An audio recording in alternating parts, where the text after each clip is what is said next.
they're actually a sect or a denomination within Islam that's quite small, the Ahmadiyya group, and they have actually experienced some persecution from other Muslim groups at different times in their history, and even now. So they're very aware of what damage religion can cause, and the sort of division that religion can cause. So their motto is love for all, hatred for none, and they're really working towards peace in the world through the way that they live. While I was there, I met a guy who we're going to just look at a little video. A guy who actually fired a gun into a mosque. Okay, I'm just going to say that, and then we're going to watch the video, and you can see some of this story unfold. A story that I think represents something different to what we hear about most of the time when we look at the news. Okay, so maybe we could just quickly run that video. Thank you. In the midst and the aftermath of horrible incidents like the shooting in Orlando a week ago, we often find extraordinary heroism and amazing grace. At Pulse nightclub, partiers turned into amateur medics, saving lives in the chaos. In Charleston, families of the victims faced the shooter to somehow offer their forgiveness. Harry Smith has the story of the surprising awakening that came out of one shooting last year.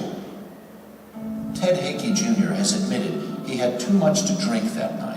He'd been posting anti-Muslim messages on Facebook for months, and enraged by the scenes unfolding in France, he grabbed a gun, aimed next door, and pulled the trigger. The bullet came straight through the prayer hall, through the internal dividing wall, and out through the women's side as well. So penetrated 3 walls. The Marine veteran was arrested and pled guilty to a hate crime. But in the months since, something remarkable happened. Would it be safe to say that you were guilty of stupidity? Absolutely, of course. Of ignorance. Because if I had knocked on the door next door and realized that what they were all about, it would even been a question. After the shooting, Hickey requested to meet with the mosque's leaders. He asked them for their forgiveness. It brought discredit upon myself, the Marine Corps, everything I stand for. This just isn't me. And they did forgive him. To my congregation, I'm going to ask you to greet and meet and hug Mr. Hickey and Mrs. Hickey, just like a Muslim should treat his or her neighbor. The enemy next door became a friend. In fact, he became more than a friend. First he was a shooter, and then he was our neighbor, and then he was a friend, and he became my brother when he prayed with me side by side and bowed his head in prayer, and he didn't have to do that. A lot of the Muslims are very upset that their religion is being hijacked by people who don't follow the Quran. And that's what we need to realize, so that when you do see Muslims, you're not so, stepping away. You need to get educated, and the only way to beat this is with them on our side. Friday morning, Ted Hickey Jr. was in court to learn what sentence he received for his crime. Also at the courthouse, members of the mosque he shot at. We were here to show our support and solidarity with Mr. Hickey, who's our new friend. They were there because they believe Hickey does not deserve jail time. This guy shot a gun at your congregation, at your house of worship. But he was ignorant. But now that he knows, his heart has totally changed. And, it's one person at a time, as we call it. One drop in the ocean, but, 150 billion to go, so we'll keep going. Neither Hickey nor his neighbors had made any effort to become acquainted. They were strangers, content to be apart, and that, they acknowledge, was a mistake. Loving your neighbor is something that creates solace and tranquility in society and understanding. So you want to reach out to them to create that dialogue and to create that seed of love. We teach our children that oftentimes the things they fear are simply unfamiliar. Hatred for Muslims, or hatred for gays, or hatred for anyone who seems to be something other than ourselves is based in that kind of fear.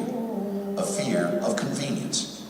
Because sometimes it's just easier to hate than it is to find out who lives next door. And Harry Smith joins me now live. A remarkable 180 turnaround for Ted Hickey. Is the remorse real? Boy, that's a really good question, right? The judge did sentence him to 6 months. Okay.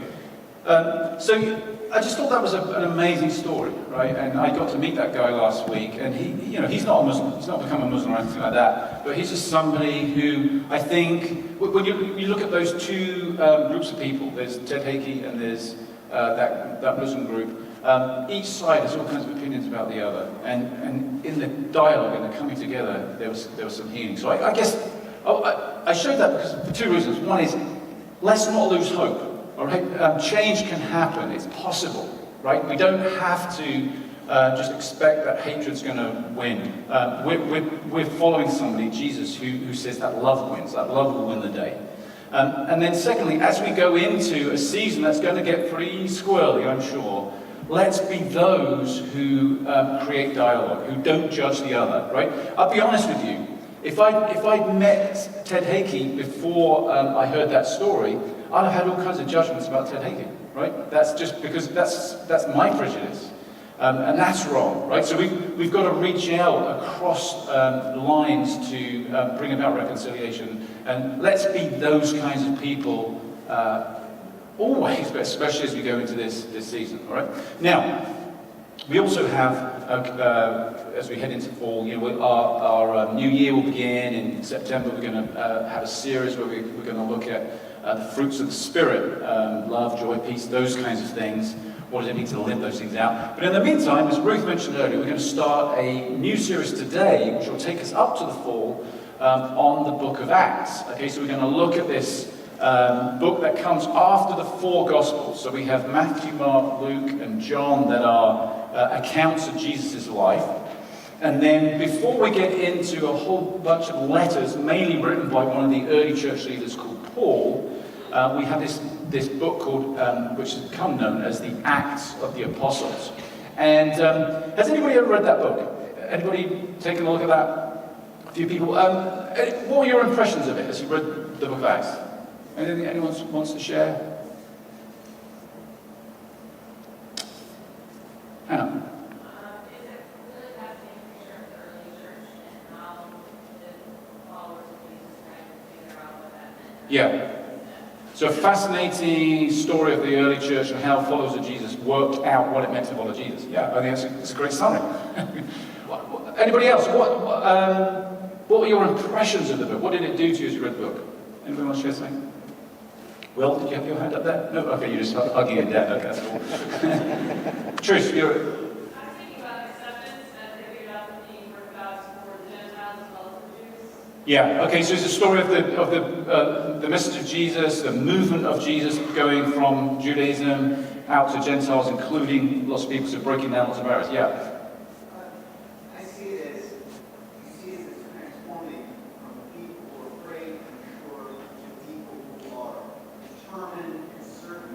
Okay, yeah. And dealing with those transitions. Yeah, so a transition from fear, the book begins with them kind of hiding away, right? Jesus follows a small group of people hiding away, and then the rest of the story is really about how they filled with God's Spirit, are very bold and courageous and do all kinds of great, cool things. So anyway, yes, that's great. Well, I'd recommend reading it. It's, we've got about 5 weeks, I think, on this series. So we're not, it's 28 chapters. We're not going to be able to dig into the whole thing in any huge amount of detail. What we're going to do is each week take a story from, a little passage and just, open that up a little bit and unpack that and sort of gain some insights from it. What I'm going to do today, though, is just a sort of an overview, an introduction, and hopefully this will kind of set us up to engage with it a little bit more. But as I said, read it. It's a kind of it's one of the longer books of the New Testament, but you could sit down and read it in one go. Certainly, if you read it, or you took put a few hours aside each night, you could read it. So I would encourage reading it as much to us in one go as possible, because you get a sense of the drama, a sense of the narrative, a sense of the story, a sense of the progression in it, and you sort of see these characters evolving throughout the story. So take a look at it. Let's look at a little passage to start off with. We'll go to the first chapter, the first few verses. Let me say before we go there, I think Acts is this strange book. It's kind of strange because in one sense, It's very beautiful. Some people have mentioned that already. It's kind of inspiring. It talks about how the early church came together and broke down barriers, and the message of Jesus goes out, and this movement begins. But at the same time, it's somewhat chaotic. It's very honest. There's all sorts of, just as much as there's reconciliation and the healing of divisions, there's also conflict and falling out, and so we get the whole package. So it feels like nothing's really been hidden from us. We kind of see this raw story for what it is, and at times it's even kind of a bit freaky. It's a little bit frightening. It's intense. It's dramatic. So again, let's read it. But let's just look at these first few verses. This kind of sets the whole thing up. In my former book, Theophilus, I wrote about all that Jesus began to do and to teach until the day he was taken up into heaven, after giving instructions through the Holy Spirit to the apostles he had chosen. Okay, let's just pause there for a moment. So, in my former book, so Acts is pretty much universally assumed to have been written by the same person that wrote the book we call Luke. We'll get on to who wrote it in a second, but these two books go together, in other words. So we have the Gospel of Luke, which is these stories about Jesus' life, and then we have the Acts of the Apostles, which are the stories about the followers of Jesus after Jesus. So these two books, written by the same person, they're very similar forms, very similar literature, and they're just telling different stories. And that's why the book begins this way. So he's referring to this other book, Luke. After his suffering, he presented himself to them and gave many convincing proofs that he was alive. He appeared to them over a period of 40 days and spoke about the kingdom of God. On one occasion, while he was eating with them, he gave them this command: do not leave Jerusalem, but wait for the gift my Father promised, which you've heard me speak about. For John baptized with water, but in a few days you will be baptized with the Holy Spirit. Then they gathered around and asked him, Lord, are you at this time going to restore the kingdom to Israel? He said to them, it's not for you to know the times or dates the Father has set by his own authority. But you will receive power when the Holy Spirit comes on you, and you will be my witnesses in Jerusalem and in all Judea and Samaria and to the ends of the earth. After he said this, he was taken up before their very eyes, and a cloud hid him from their sight. We'll just leave that there for now. So at the very beginning, we kind of get the whole book set up. The book's been set up as these people are going to be filled with the Holy Spirit, and that's going to cause them to go out with this message, with this new life, and spread it all over the world. We also have Jesus appearing to them at the beginning of this book after he's already died. So there's the resurrected Jesus. And a theme of this book is them living this resurrected life. It's the fact that Jesus came back from the dead kind of drives everything they do. We'll talk a little bit more about that in a moment too. Let's just look at a map, or a couple of maps that are going to put some of this in context for us. Go ahead. Here's a map of the Mediterranean. This is a modern-day map with some of the modern-day countries on it, just to give us a little bit of context and perspective there. We've got here's Israel. So this is where it all begins in Jerusalem, right? So that's where the book begins. That's where the followers of Jesus are hidden away. Let's go to the next map. So this is a map of the same area, but back in that time, and you probably can't read actually names on here. But what we see is we've got Israel here, Jerusalem, Judea, and Samaria, and then we see as we read the book, we'll see that this message, this new life, is spread all the way up here, across here into modern-day Turkey, what was called Asia Minor back then, over into Greece, and eventually over into Italy. The book ends with Paul in Rome under house arrest. Paul, one of the prominent church leaders who kind of comes to the fore midway through this book, he ends up in Rome. So this message is spread out over the known world, or at least the Roman world at that time. And in Greece, there are places like Corinth and Thessalonica and Philippi. In Turkey, or Asia Minor, there are places called Ephesus. And some of these are places that the first few Christians started forming churches, and Paul himself visited many of those cities. And then we have in the latter part of the New Testament many of the letters that he wrote to those churches. So Acts kind of describes some of the story about how it all spreads, and then in the letters that follow on from after Acts, like the letters to the Romans, a letter to the Romans, 2 letters to the church in Corinth, a letter to the church in Philippi, etc., etc. These sort of Acts gives us the context for how those churches started, and in particular Paul's connection to those churches. All right, so it's a little bit of the context there. Let's look at some of the how can we break the book of Acts down? Okay, so if we look at it and sort of break it down into chapters, there we go. We have in chapter 1, and we just read a chunk of chapter 1 there. This is Jesus' preparation of his disciples. Okay, so Jesus is there. He's saying what's going to happen. You're going to be filled with the Spirit. You're going to spread this message all over, and that's what's happening there. Then from chapters 2 to 8, they are filled. These early followers are filled with the Spirit. You can read about that in chapter 2, and it's pretty dramatic. And then they start teaching and preaching and healing people and living life together in chapters 2 to 8 in Jerusalem. So we have this sort of progression that Jesus talked about. He says, you're going to be my witnesses in Jerusalem, in Judea and Samaria, which is sort of the larger area around Jerusalem, and to the ends of the earth. So there's this sense of progression of this new way of life that's going to move out from Jerusalem. But it starts off in Jerusalem. Okay, so chapters 2 to 8, it's set in Jerusalem. It then begins to shift to Samaria and Judea in chapters 8 to 12. And the reason for that shift is no great strategic plan, it's persecution. The church is persecuted in Jerusalem by the Jewish authorities and also to some degree by the Romans. And they're pushed out and they flee. And that's why they go out into Samaria and Judea, so the larger area. And then it does get a little bit more intentional. So in chapters 13 to 15, in chapter 9, this anti-Christian Pharisee called Saul has this very dramatic encounter, a vision of Jesus. And he becomes a Christian. And he's been persecuted, the Christians. Most of the Christians do not believe that he's become a Christian. They're like, I don't think so. We shouldn't trust this guy. Turns out to be legit. And he emerges as one of the stronger leaders within this Jesus movement. And he teams up with a guy called Barnabas and goes out very intentionally on a trip. He heads out to Cyprus on his first trip.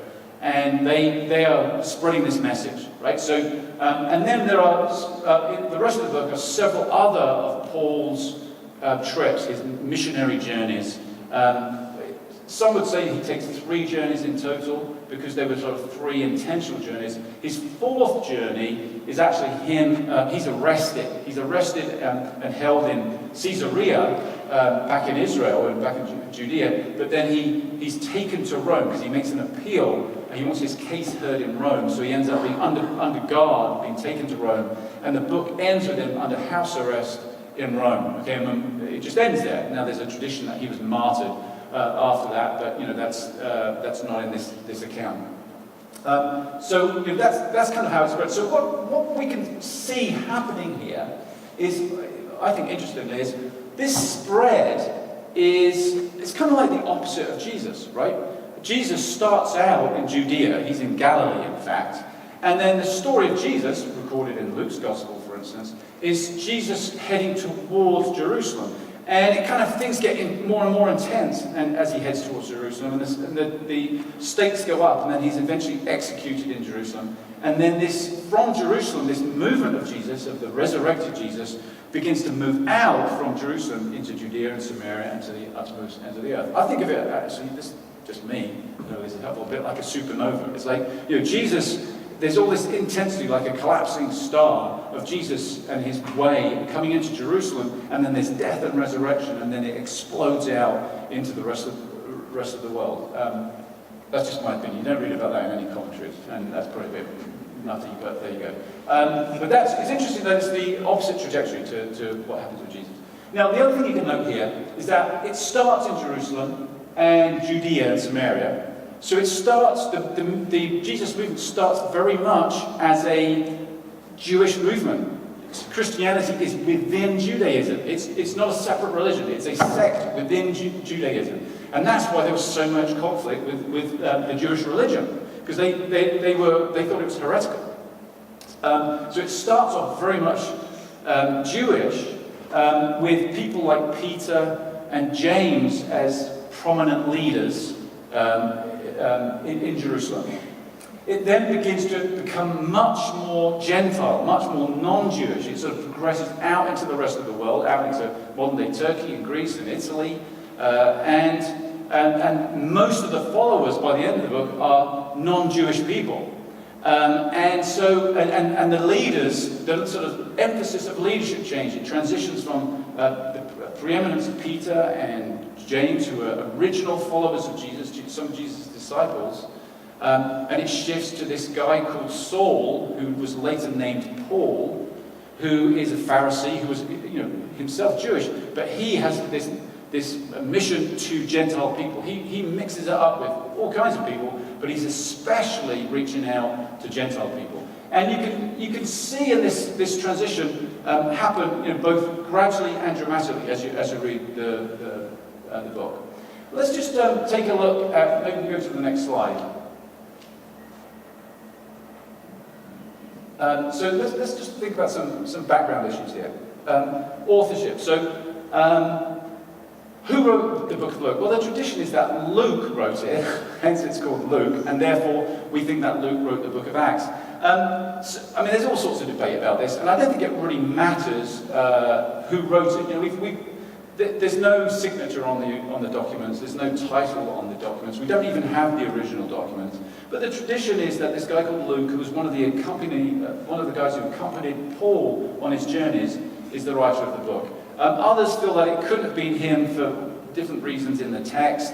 My sense is it probably was not him. But it's pretty clear that the same person that wrote Luke and the same person that wrote is the same person that wrote Acts. These books can be seen together, and we can trust these books. They've been held within the community of followers of Jesus from the very beginning. In terms of date of authorship, we think it was probably written between AD 65-ish and AD 70. The reason for that is because we think Paul was in prison in Rome. There's some evidence that was around about AD 65. So Paul's still alive, so it must have been after that. But there's no real mention in this story about a very significant event in Jewish history, which is the fall of Jerusalem and the fall of the temple in AD 70. There's no mention of that here, so the assumption is maybe that happened afterwards. So the book's probably written in that era, 65 to 70 AD. It's been held within the church community, handed down. It's been viewed as one of the orthodox books of the Bible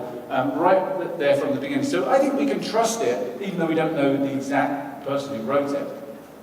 What was the purpose of it? So why did this guy write these accounts? Because that's important for us. If we're going to try and interpret it, it's important for us to get some sense of why it was written in the first place, right? And it's something. Well, it's just a clear history. It's a history of what happened. It's a history of the time of Jesus and a history of the time after that. And that's yes, clearly it's an attempt to write out a history, but it's not just pure history. We shouldn't read this like it's a pure historical account. It's not written like that. There's all kinds of speeches and poetry in it.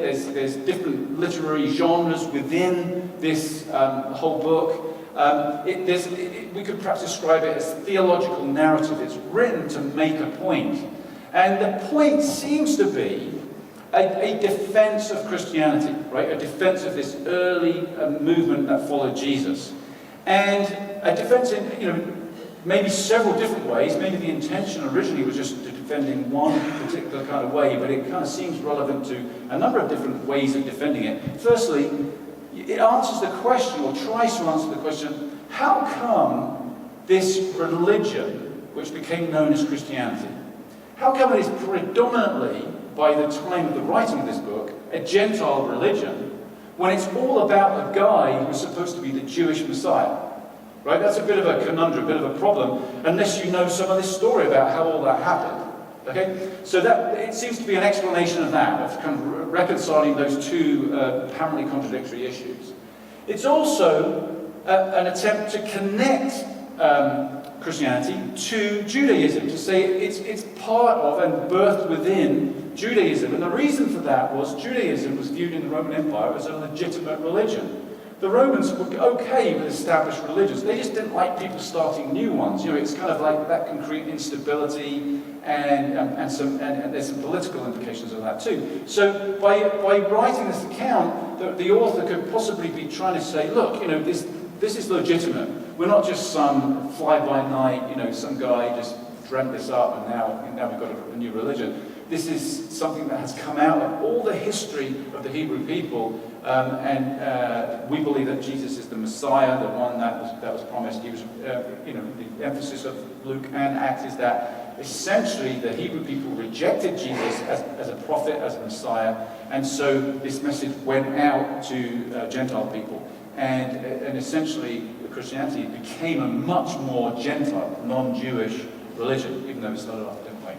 There's also a chance it could be a defense specifically for Paul. This is a story that explains how this guy got into the situation he is in when he's under house arrest in Rome. And it may be very specifically for him. I think that's probably unlikely that it's just for him. It's just a defense of him. But it probably served all of those purposes, or could have done. Well, another purpose it serves for us today, which I don't think was the intention of the writer, but it's just a purpose it serves for us circumstantially, is that it provides this bridge between the Gospels, Jesus, and the rest of the New Testament, the letters and writings of Paul. It gives us a context, as I was saying earlier, for Paul, some of those stories about how he ended up in these different churches and what actually happened in the churches, so that we can make more sense of some of the letters, or the content of the letters that he writes to those churches. Okay, so Acts gives us a lot of context for a lot of stuff that has become very important in Christian history, namely the theology of Paul, which has dominated Christian theology, for the last 2,000 years, especially I would say in the last 500 years. So I think that's enough of that. We don't need to talk too much about genre. What we're going to look at now is look ahead a little bit at the rest of the series, because we're going to emphasize some themes. And as I said, we're not going to be able to unpack the whole book. It's 28 chapters. There's loads of stuff in there. Some fantastic stories, some really inspiring stuff, some pretty ugly stuff too, some chaotic stuff. As I mentioned, read it, take a look at it. But we're going to kind of look at some stories that explore the following themes. The first one here is partnership with the Holy Spirit. So if we go back to what we read at the beginning there, this early group of followers who were willing to suffer tremendously for the sake of what they believed, this group of followers, they were utterly convinced that Jesus came back from the dead. Right now, in some respects, that's a theological issue for us. Right? It's like the resurrection is a theological issue. We celebrate it to some degree when we take communion every week. And we there's been lots of debates about the resurrection, and I dare say, if we were to canvass everybody in the room, would have different perspectives on the resurrection of Jesus. Some taking that very literally, some taking it not so literally. However, it's clear in these stories that these guys took this literally. And we just read about the fact that they're with Jesus after he's already been executed. He's come back from the dead right at the beginning of this book. And they are consumed with the fact that Jesus coming back from the dead changes everything. That means there's huge theological significance for them in the fact that Jesus is back from the dead, about what life is, how they can live. And so this story is not a story so much about how people inspired by the teachings of Jesus lived. I think it is that too. But perhaps more fundamentally than that, it's a story about people who are experiencing the presence of the resurrected Christ now. It's a people that are full of God's Spirit, and there's in both Paul's letters and even in the stories of Acts, there's an equation between the Spirit of God and the Spirit of Jesus. Like the Holy Spirit is the Spirit of Jesus. Jesus' presence with his followers now. So that's pretty radical, that's pretty incredible. So the book is full of people experiencing this connection to God, this intimate oneness with God through the Spirit. In some respects, call the book the Acts of the Holy Spirit, right? It's known as the Acts of the Apostles. Those two things are going together. So there's this intense partnership with the Holy Spirit, and that's a huge theme throughout this book. Another theme is it gives us insight into how the early church lived, right? What was church like for these early followers? We gained some great insights there, right? We see, as Ruth mentioned a little earlier over communion, there's this incredible community that forms. This community, it's not Jewish, it's not just Gentile, it transcends religion, it transcends ethnicity. There's barriers broken down. Now, if you read the book is full of gender issues, so sexism, there's still racial issues going on, there's the issue of slavery, right? And the book, it does not overcome all those problems. But this new community of followers of Jesus, they seem to be living a life that is challenging all those things. So we have people who are slave and free in community together. I don't think we should interpret that as condoning slavery. Of course not. But something is happening. That the institution is being challenged there. There's men and women coming together. The leaders of this movement are uneducated people. Right? I think we sometimes forget that the leaders of this movement didn't know how to read and write. Peter, James, those kinds of guys, they were uneducated, and yet they were leading this thing, and there was respect for them, and there was it wasn't like, oh, you haven't got the academic qualifications, so you can't be a leader. And there's some of this. Now that changed a little bit with Paul. Obviously, Paul was a very educated person, so it's not anti-education. It's just this new community forms, which is incredible, this church, this gathering of followers of Jesus.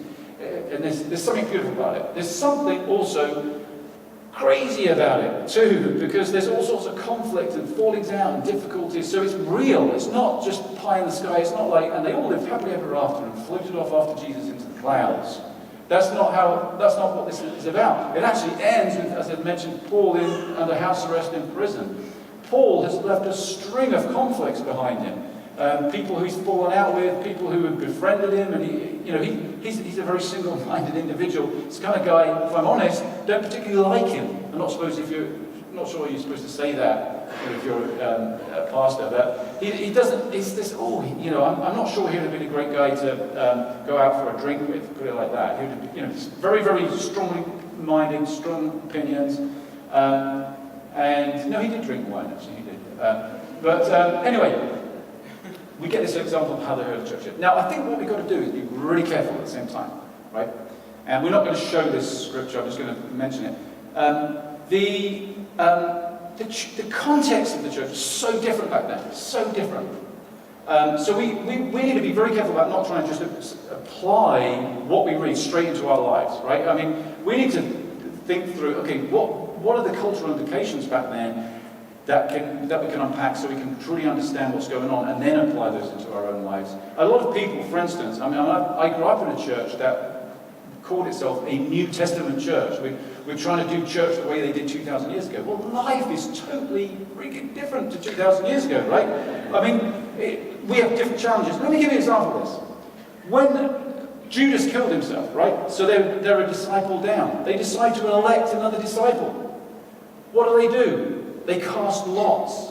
Can you imagine if I said, we need a couple new board members, so we're going to get some dice out and find out, I think you would also, that's not, but that was okay back then. That was okay. But are we going to incorporate that into our church polity? I don't think so. Another great example, there's a big conflict over, do you have to be a Jew in order to become a follower of Jesus? So if you're not a Jew, but ethnically, you're not born into Judaism, do you have to become a Jew in order to be a Christian? And there was this big debate, and eventually it was decided no, although there was lots of tension around it. And they write, the council in Jerusalem, all these leaders get together and have this massive powwow, and they pray and they talk and they think, and then at the end of it they write this letter, and you're waiting for this great treatise, and they say, basically, don't eat the meat of strangled animals, don't eat food sacrificed to idols, and refrain from sexual immorality. And that's it. And I'm thinking, if we went away on retreat as a leadership for 3 or 4 days, and we came back with that, you'd probably laugh us out of town. Okay? So their context was so different. Those were really important issues to them. I can't recall us ever having a debate about whether we should eat meat that's been sacrificed to idols, or or meat from the blood of, or meat from strangled animals and that kind of thing, right? We just don't have those kind of debates. That's not really our issue. But it was a massive issue for them back then. You know, they throw sexual immorality in there as well, just because it's religion, right? You know, you've got to talk about sex and make sure people are behaving themselves and everything. But, you know, that was it. You know, to us, it just doesn't seem like anywhere near comprehensive enough. It's not really addressing what is important to us right now. So we just got to be careful, I think, in how we interpret and how we apply these things that we're reading about in Acts. But let it challenge us nonetheless. The other thing, or other things are, it's how the church spreads, right? This message goes out, the way of life, not just the message, the way of life of Jesus is established all over the Roman world in these small communities of followers of Jesus. This spread, I think, is a little bit challenging for us to think about because we tend to think about that kind of spread almost negatively as like religious proselytizing. You know, it's like almost like religious empire. And we can feel a little bit awkward about it and embarrassed about it. You know, we don't talk about that kind of thing so much now. I think a lot of that is because we live in a post-Constantine age. You know, in the 4th century, Christianity became the religion of the Roman Empire. It became a powerful force. But during this era, and right up to that time, the first few centuries, it was a movement of poor people, of displaced people. It was a movement of women, of slaves, of people who were not viewed in society as the elite in any sense, okay, because of the situations back then. So it was spread by persecution, right? In chapter 8, we read that there was this big persecution, and it gets spread out that way. So this is not some kind of dominant, let's go and tell these guys what the truth is, and we'll show them. We're better than them or anything like that. It's actually also very inclusive because, again, it's within Judaism. It's not really trying to oppose Judaism, nor is it really trying to oppose paganism, you know, which were in that area were the two main religious forms, if you like. It's really trying to embrace both and lead to a deeper revelation about both. You know, we see that in a lot of what Paul talks about, both to Jewish people and to pagan people. He's trying to say, hey, you know, you're on this journey. Look to Jesus. He's pointing to Jesus as someone from within their religions even who can be embraced and who can be followed. So it causes conflict, and there's for sure some divisions that happen. But this spread is actually very different to, I think, how we think about religion spreading today. Now, fourth theme is life as an adventure. There's this sense of boldness and courage, and they have all kinds of conviction, and they want to pursue that and live their lives honestly and really based on the convictions that they have. They're prepared to take risks. There's people who get shipwrecked and thrown into jail, and they sort of come back for more. You know, it's like they just don't give up. They're not being put off. They've not got this jaded, cynical view of life. They have this enthusiastic, committed, bold way of life. I think that's a huge challenge to us. I know that's a huge challenge to me, and we're going to explore that a little bit over the next few weeks as well. Now, just to close out here, I want to sort of back up a little bit from this and make another reflection about this book that I think sort of applies to all of these themes that we're going to look at. And it's this. The book is called The Acts of the Apostles, right? Now, just as we don't know for sure the author's name, there's no official title for this book. It doesn't have at the top of the manuscript, The Acts of the Apostles. It's just become known as that. In fact, one of the early leaders in the church, Irenaeus, who was towards the end of the 2nd century, he's the first person we have in history who refers to it as The Acts of the Apostles. But it's a pretty good name because it's an action-packed book, right? It's full of action of those early followers of Jesus, known as the Apostles, his disciples. They were the leaders. It's the Acts of the Apostles. So it's an action-packed book. At the same time, and there's for sure less narrative spent on this, but it's also a book of inaction.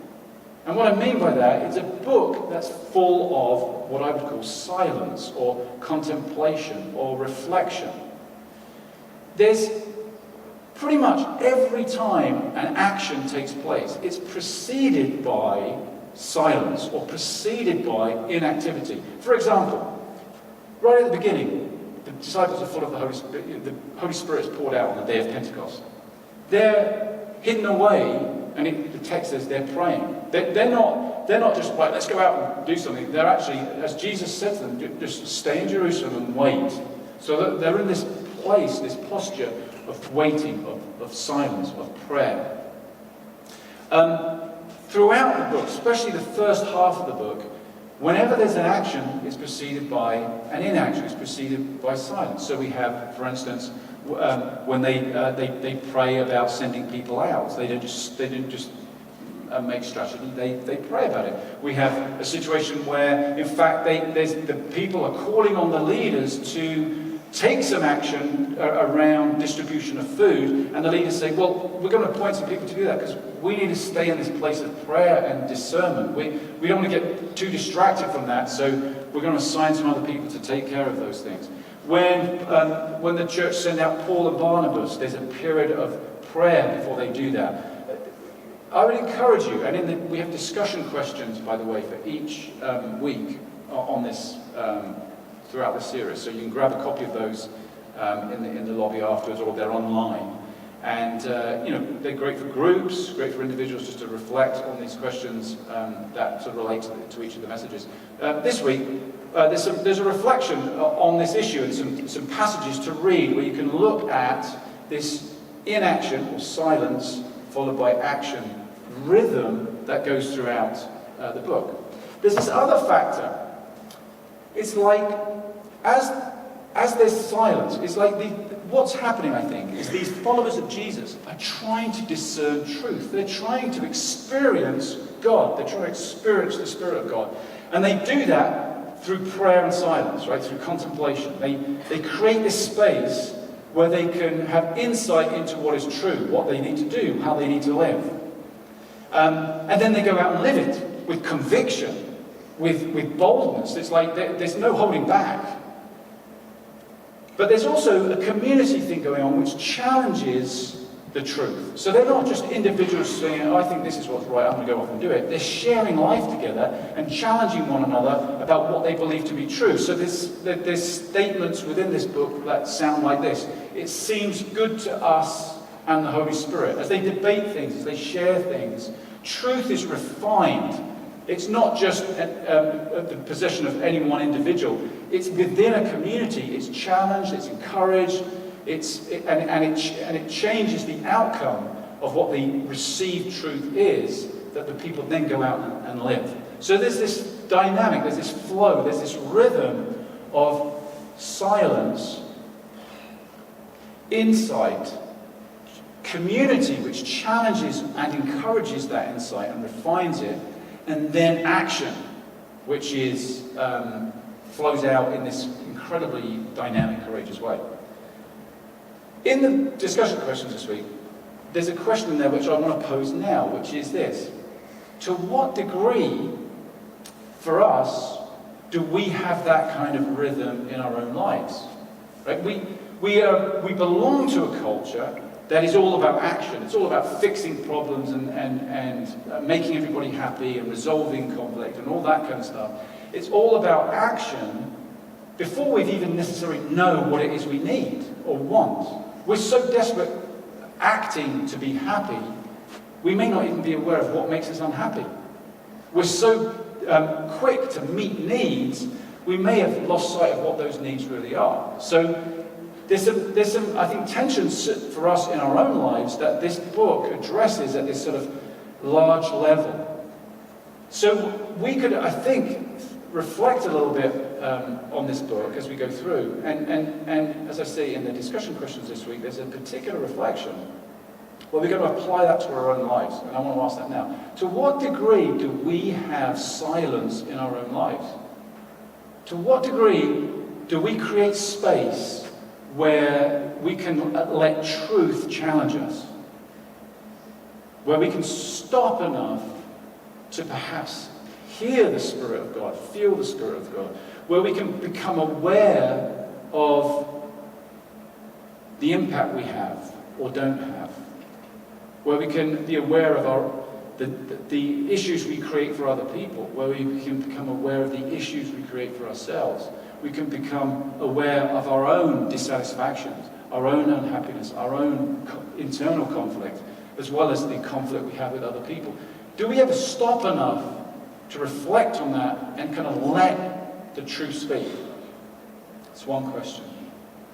Another question would be, do we have a sense of truth in our own lives? I mean, are we living life based on truth? Are we living life with conviction? Or have we at some point compromised? Are we living life out there like, well, I can't do that because that will affect that and that? You know, we're living in this more pragmatic, compromise kind of way, rather than from a center of, this is what I want to be, this is what I want to do, this is what's right in this situation.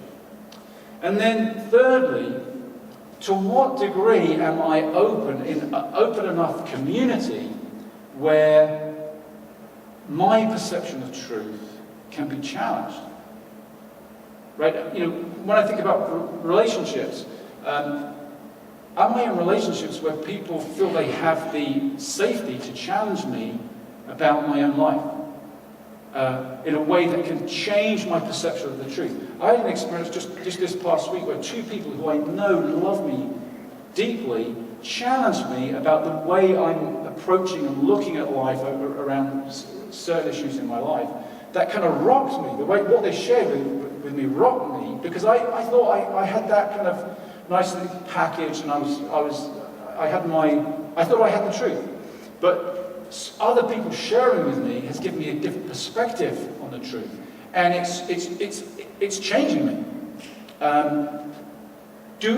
We need that kind of community. This early church needed that kind of community, where we take time to discern truth, we have community where truth gets challenged, and then we live out truth with conviction.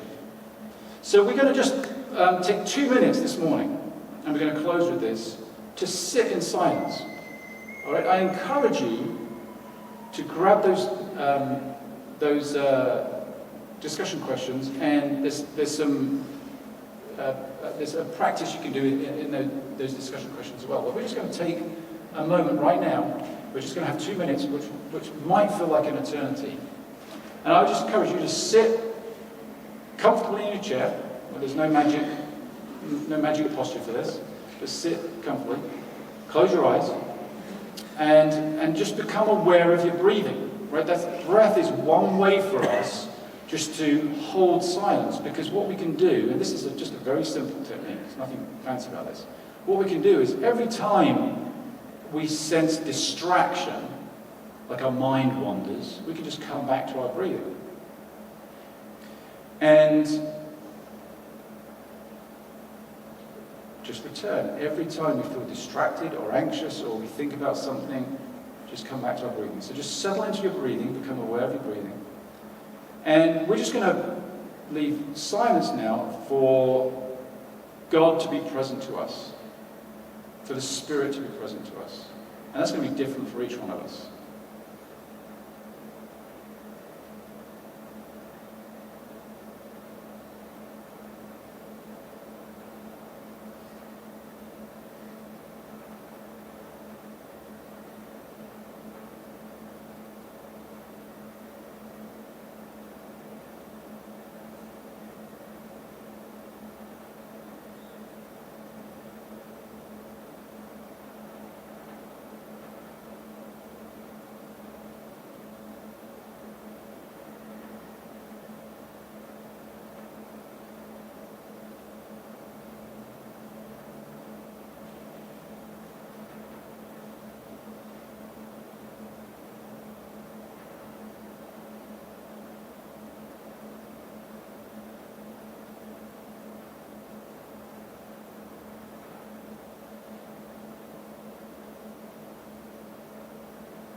Okay, that was less than 2 minutes.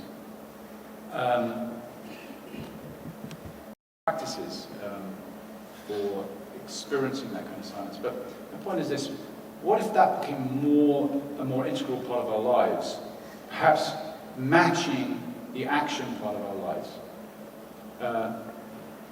If we spent as much time doing that as we did acting, how might life be different? I think we can see in this book, life is very different. But it wasn't just because of people frantically going out and doing stuff. It was people experiencing God and experiencing truth. And probably what I think many of us experienced in that moment of silence there is just how much life presses in on us right there, because it's very hard to maintain silence. Because we have all sorts of thoughts going on. It's like, oh, I've got to do that, I've got to do this, I've got to do the other. Oh, I wish he hadn't said that to me. I wish I hadn't said that to that guy. All these different things going on in our heads, right? And we're managing our lives up here and trying to live life and cope, rather than letting it go and discerning truth, discerning an inner truth out of which we can live. I think my conviction is that's what we see happening here in the book of Acts. We'll talk more about that in a couple of weeks' time, but I encourage you, get those discussion questions, reflect on that issue, and let's become people who live out the kind of beautiful, intense faith that we see practiced and lived out in the book of Acts.